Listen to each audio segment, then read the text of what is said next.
Hello day students, Pankaj education point में आपका स्वागत है। आज मैं बोर्ड एग्जाम की दृष्टि से बहुत ही इंपॉर्टेंट सेंट्रल आइडिया बताने जा रहा हूं। जी हां, मैं बात कर रहा हूं माय हीबेन पोएम की सेंट्रल आइडिया की।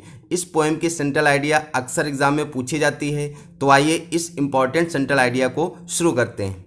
The beautiful, inspiring and heart touching poem my heaven, composed by a great educationist, philosopher and poet Rabindranath Tagore, expresses the poet's deep love for his country. इसका अर्थ ये है, एक महान शिक्षाविद, दार्शनिक और कवि रविन्द्रनाथ टैगोर के द्वारा रचित सुंदर, प्रेरणादायी और मर्म स्पर्शी कविता माय हीबेन में कवि अपने देश के प्रति अपने गहरे प्रेम को प्रदर्शित करता है। The poet is not happy at the present miserable condition of India.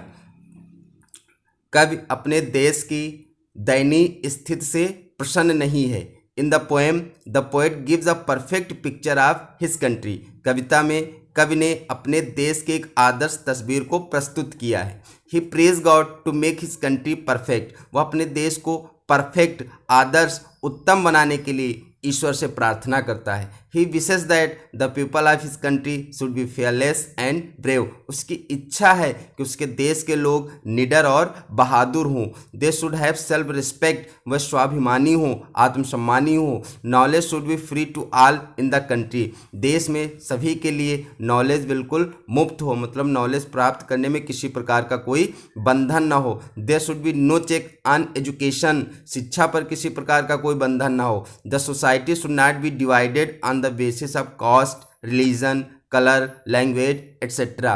समाज जात, धर्म, रंग और भाषा आदि के आधार पर विभाजित ना हो। The people of his country should be truthful, Frank, sincere and honest.